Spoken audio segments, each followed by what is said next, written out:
Hello friends, welcome to BPSC Darpan. आज हम study करेंगे 67वीं बीपीएससी पीटी में पूछे गए करंट अफेयर्स के बारे में। 24 करंट अफेयर्स के क्वेश्चंस पूछे गए थे। उन 24 करंट अफेयर्स का यहाँ पर हम एक एक करके स्टडी करेंगे और साथ ही मैं आपको बताऊँगा कि यह क्वेश्चंस किस किस टाइप से पूछे गए, किस किस फील्ड से पूछे गए थे, कहाँ कहाँ से पूछे गए, और अगले एग्जाम में आप उन पार्ट को ज़रूर पढ़ करके जाएँ। तो चलिए हम स्टार्ट करते हैं। यहाँ पहला क्वेश्चन है, भारत ने संयुक्त राष्ट्र सुरक्षा परिषद के एक अस्थायी सदस्य के रूप में अपना 2 साल का कार्यकाल किस तारीख से शुरू किया? यह 1 जनवरी 2021 से शुरू किया है और यह 2021 और 2022 मतलब 31 दिसंबर 2022 तक, मतलब इस साल के लास्ट तक 31/12/2022 तक इस अस्थायी सदस्य के रूप में अपना कार्यकाल पूरा करेंगे। तो एक्चुअली 2 साल के कार्यकाल होता है।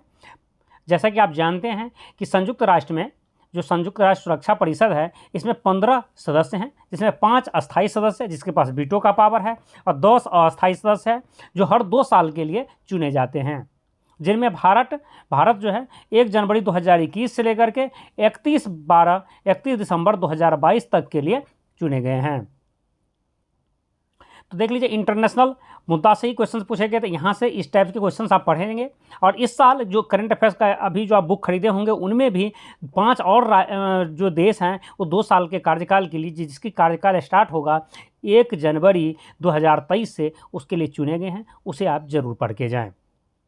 चलिए देखते हैं, किस देश ने भारत को स्पुतनिक 5 कोविड वैक्सीन का निर्यात किया है? तो जैसा कि आप जानते हैं, स्पुतनिक 5 जो है सो रूस का कोविड-19 के अगेंस्ट, कोविड-19 के लिए वैक्सीन था जो भारत को रूस ने दिया है।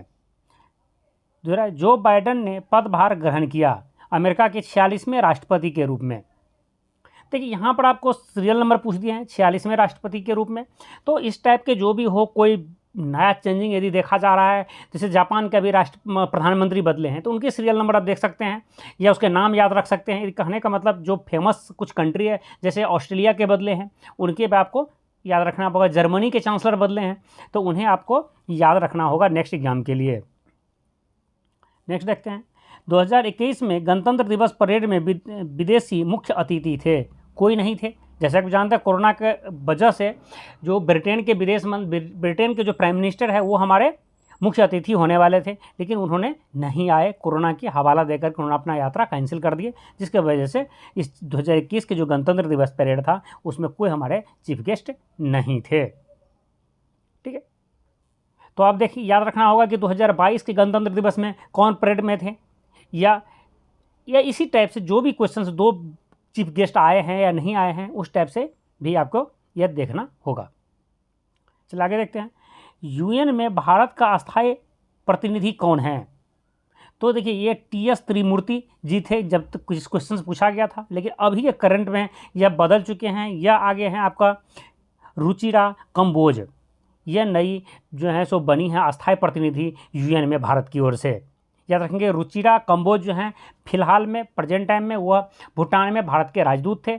अब वो यूएन में भारत के अस्थायी प्रतिनिधि बनाए गए हैं। ये एक लेडीज है, फीमेल है। ठीक है, याद रखेंगे। दूसरी एक चीज़ मैं आपको यहाँ और बता देना चाहता हूँ कि अभी रिसेंटली क्या मतलब 2 साल पहले की बात है, एक एग्जाम में क्वेश्चन पूछा गया था। यह टीएस त्रिमूर्ति जब वो बने थे, कहने मतलब 2 साल हो गया होगा, टीएस त्रिमूर्ति किसकी जगह पर यूएन में भारत के प्रतिनिधि बने हैं? तो इसी तरह से अभी रुचिरा कंबोज भी याद रखना और टीएस त्रिमूर्ति भी याद रखना है। ये भी एग्जाम में पूछे जा सकते हैं। नेक्स्ट देखते हैं, कोविशील्ड भारत का कोविड वैक्सीन जिसे WHO द्वारा अनुमोदित किया गया है, किसके द्वारा निर्मित है? ये सीरम इंस्टीट्यूट द्वारा निर्मित किया गया है। और आप कमेंट्स में लिख सकते हैं कोवैक्सीन किसके द्वारा निर्मित किया गया है, जिससे आपको दोनों चीज़ याद हो जाए। जैसे Covishield serum institute of India द्वारा बनाया गया है, तो कोवैक्सीन किसके द्वारा बनाया, किस कंपनी के द्वारा, वो आप कमेंट्स करके बता सकते हैं। चलिए देखते हैं, अटल सुरंग रोहतांग हिमाचल प्रदेश की लंबाई कितनी है? जो अटल सुरंग नाम दिया गया है, जो रोहतांग दर्रा में है, तो हिमाचल प्रदेश की जो हिमाचल प्रदेश में है इसकी लंबाई कितना है? ये 9.02 किलोमीटर है।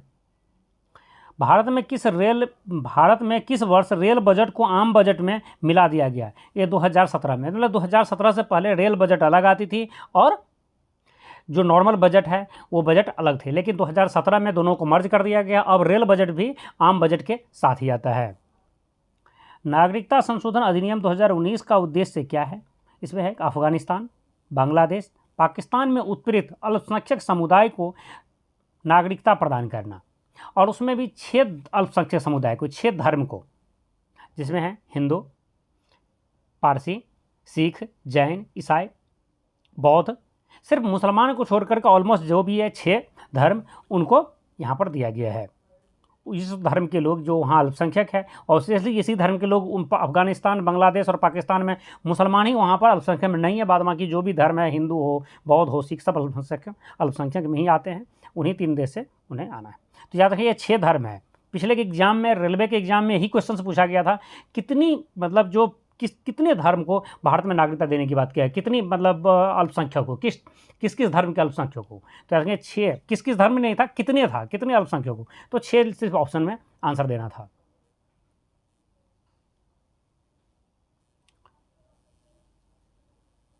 नेक्स्ट क्वेश्चन है, सेंट्रल विस्टा प्रोजेक्ट संदर्भित करता है? यह आम केंद्रीय सचिवालय के साथ एक नई संसद, प्रधानमंत्री, उपराष्ट्रपति के आवासों का निर्माण। जैसे कि आप जानते हैं सेंट्रल विस्टा में मुख्य रूप से अभी के टाइम में नई संसद भवन बन रहे हैं। उसके साथ साथ यहाँ पर प्रधानमंत्री आवास और उपराष्ट्रपति के आवास भी बनाना है, और साथ ही उसके नई संसद भवन की बगल में एक सचिवालय, केंद्रीय सचिवालय मतलब उसी में होगा, तो ये भी बनेगा। ठीक है, प्रधानमंत्री आवास तो फिलहाल नहीं बन रहा है। जो स्टूडेंट्स दिल्ली में होंगे उसे पता होगा, जो दिल्ली में नहीं है उनको मैं बता दूं कि उपराष्ट्रपति के लिए आवास राष्ट्रपति भवन के जस्ट बगल में, वो नॉर्थ ब्लॉक के साइड में ये बन रहा है। ठीक, नई संसद भवन और सचिवालय भी बन रहे हैं, जबकि प्रधानमंत्री आवास का कार्य अभी स्टार्ट नहीं हुआ है। मतलब ये भी बहुत जल्द बनना स्टार्ट हो जाएंगे। जम्मू और कश्मीर राज्य के विभाजन के बाद बने किस केंद्र शासित प्रदेश को अपनी कोई विधायिका नहीं है? लद्दाख की। देखिए जम्मू और कश्मीर का जब विभाजन हुआ तो एक राज्य बना है जम्मू कश्मीर, जो पुराने थे, और उसमें से लद्दाख को अलग कर दिया गया है, और लद्दाख में कोई विधानसभा नहीं होगा, जबकि जम्मू एंड कश्मीर में अपना विधानसभा होगा। वहाँ पर सीएम होगा दिल्ली और पुदुचेरी की तरह, लेकिन होगा वो केंद्र शासित प्रदेश। ठीक है, अब यहाँ से आपको 2-3 क्वेश्चन से याद रखना होगा। देखिए जब से ये जम्मू कश्मीर विवादित हुआ है, मतलब वहाँ पर 370 हटा है, तब से ये कई एग्जाम में यहाँ से कई अलग अलग टाइप के क्वेश्चन से पूछे गए हैं। जैसे कि मैं बताता हूँ, पहला बात, इन दोनों ही राज्य में राज्यपाल है, तो राज्यपाल का नाम प्रेजेंट में राज्यपाल कौन है?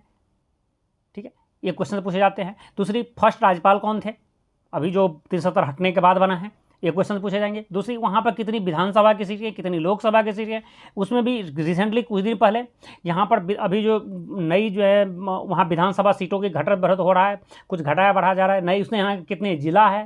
मतलब इस टाइप के जितनी भी न्यूज़ हैं आपको कलेक्ट करके अलग अलग जगह से जहाँ से भी मिले उसे आपको पढ़ करके रखना है। कई एग्जाम में यहाँ से क्वेश्चन से पूछे जा चुके हैं। ठीक है, और बीपीएससी में भी पूछे गए हैं, तो नेक्स्ट एग्जाम में आपको पूछे जाने की संभावना है। ठीक है, 2021 के लिए अखिल भारतीय फुटबॉल महासंघ men's player of the year का पुरस्कार जीतने वाले भारतीय फुटबॉलर कौन है? यह है संदेश झिंगल। संदेश झिंगल को यह पुरस्कार दिया गया है। प्रधानमंत्री किसान सम्मान निधि योजना किस तारीख को शुरू की गई थी? तो यह 1 फरवरी 2019 को शुरू की गई थी। इस तरह से जो भारत सरकार की जो मुख्य योजनाएं हैं वो कब शुरू की गई थी, आपको ये भी याद रखना है। ओलंपिक के 2021 में भारत के लिए स्वर्ण पदक किस खेल में जीता गया था? यह भाला फेंक में नीरज चोपड़ा ने जीता था।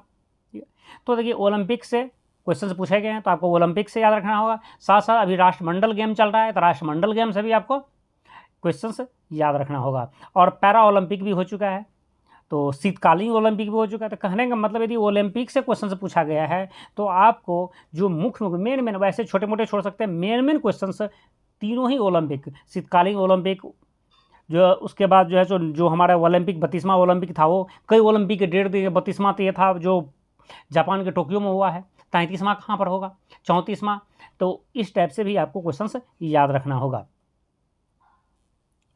टोक्यो पैरालंपिक 2021 में भारत ने कितने पदक जीते हैं? देखिए 2 क्वेश्चन से ओलंपिक से दे दिया। टोक्यो ओलंपिक में भारत ने 19 पदक जीते हैं। तो याद रखिए पूरे ओलंपिक से यदि 2 क्वेश्चन दिए, ओलंपिक इस साल हुआ है तो इस साल तो कम से कम आप ये समझ लीजिए जो भी एग्जाम होगा वहाँ पर ओलंपिक से क्वेश्चन पूछे ही जाएंगे। रिसेंटली रेलवे का एग्जाम हुआ है, उसमें भी ओलंपिक से ढेर क्वेश्चन पूछे गए हैं एनटीपीसी के मेंस वाले एग्जाम में। यदि आप कमेंट्स करके बताएंगे, यदि मेंस के जो एनटीपीसी का मेंस हुआ है, यदि आपको ग्रुप डी देना हो या किसी एग्जाम के लिए भी प्रिपरेशन आप कर रहे हैं, यदि आप चाहते हैं कि एनटीपीसी ग्रुप डी में जो करंट अफेयर्स पूछे गए हैं यदि मैं उनका भी वीडियो बनाऊं तो आप कमेंट करके बता सकते हैं, तो मैं उनके लिए भी अलग से सेपरेट वीडियो बना दूंगा कि एनटीपीसी में किस किस एग्जाम में कितने कितने करंट अफेयर्स कौन कौन से पूछे गए हैं। चलिए आगे चलते हैं। जब अमेरिका ने अफगानिस्तान से अपने सैनिकों को निकाला तो काबुल छोड़ने वाला अंतिम अमेरिकी सैनिक कौन था?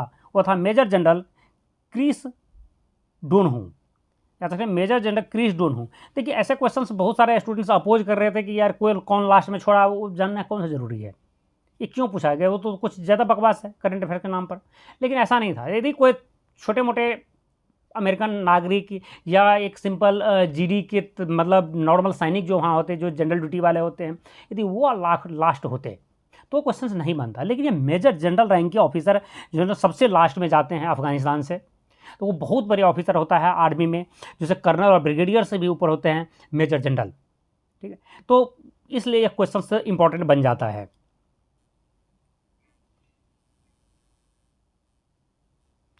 नेक्स्ट क्वेश्चन देखते हैं हम। किस फ्रांसीसी कंपनी ने भारत को राफेल लड़ाकू जेट की आपूर्ति की है? यह डसॉल्ट एविएशन।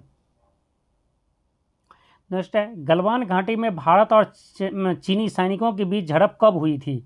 ये जून 2020 में हुई थी। पेगासस स्पाईवेयर किस देश में विकसित किया गया है? ये इजराइल में विकसित किया गया। देखिए डसॉल्ट एविएशन से क्वेश्चन, हमारे राफेल लड़ाकू विमान हम खरीदे हैं, वहाँ से क्वेश्चन पूछ दिए हैं। इजराइल जो पेगासस सॉफ्टवेयर स्पाईवेयर जो है, तो जो एंटी पेगासस वायरस की बात कर रहे हैं, बहुत सारा हैकिंग की बात कर रहे हैं, हैकर सॉफ्टवेयर है हैकिंग का, एंटी वायरस नहीं है, हैकिंग के लिए सॉफ्टवेयर है। वो किसने बनाया है? तो इजराइल ने बनाया है। इजराइल की NOS कंपनी है, उन्होंने बनाया है। तो देखिए इस टाइप के क्वेश्चन जब अभी के टाइम में जो सबसे इंपॉर्टेंट क्वेश्चन बन जाता है, ये बताए S-400। अब देखिए S-400 हम किस देश से खरीदे हैं? तो चाहे रसिया से खरीदे हैं। तो इसी टाइप का कोई डिफेंस डील वाली क्वेश्चन यदि हो जो हिट न्यूज में हो, हाईलाइटेड हो, तो उसे आपको याद रखना होगा। नेक्स्ट क्वेश्चन है, इनमें से कौन 15वें वित्त आयोग के सदस्य नहीं हैं? देखिए 15वें वित्त आयोग के सदस्य जो हैं अशोक कुमार लाहिड़ी हैं, रमेश चंद हैं, अजय नारायण झा हैं, यह संदीप्तो मुंडले नहीं हैं।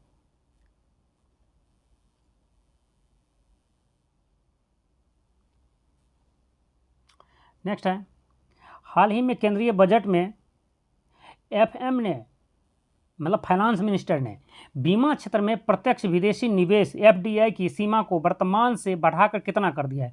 मतलब जो पहले 49% था उसे बढ़ाकर अब 74% कर दिया है।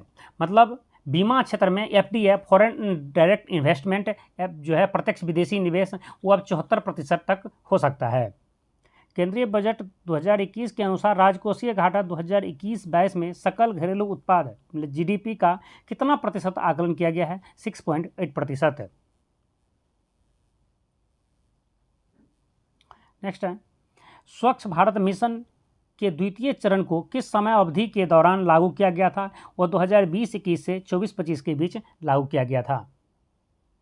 तो यह हमारा 67वीं BPSC में पूछे गए करंट अफेयर्स कंप्लीट हुआ, जो टोटल 24 क्वेश्चंस हैं। अब हम नेक्स्ट वीडियो में आपके लिए BPSC आर्ट एंड कल्चर के PT एग्जाम जो हुआ है 29 जनवरी 2022, उसमें पूछे गए करंट अफेयर्स हम आपके लिए लेकर के आएंगे। साथ ही नेक्स्ट उसके अगले वीडियो में हम आपके लिए CDPO एग्जाम, जो BPSC CDPO का एग्जाम 15/5/2022 को हुआ है, उसमें जो भी करंट अफेयर्स पूछे गए हैं उनके वीडियो भी हम आपके लिए बना देंगे, उसे आप देख सकते हैं। यदि आप चाहें तो कमेंट्स कर सकते हैं कि आपको NTPC में जो भी मेंस का एग्जाम हुआ उसमें जो करंट अफेयर्स पूछे गए हैं, यदि इसका वीडियो भी आप देखना चाहते हैं, उसके क्वेश्चंस भी आप देखना चाहते हैं, तो आप कमेंट्स करके बताइए, हम उसे भी बना देंगे। और यह वीडियो आपको पसंद आया हो तो उसे लाइक कीजिए, अपने फ्रेंड्स को शेयर कीजिए, और आप अभी तक इस चैनल को सब्सक्राइब नहीं किए हैं तो अभी के अभी सब्सक्राइब कर लीजिए। Thank you very much.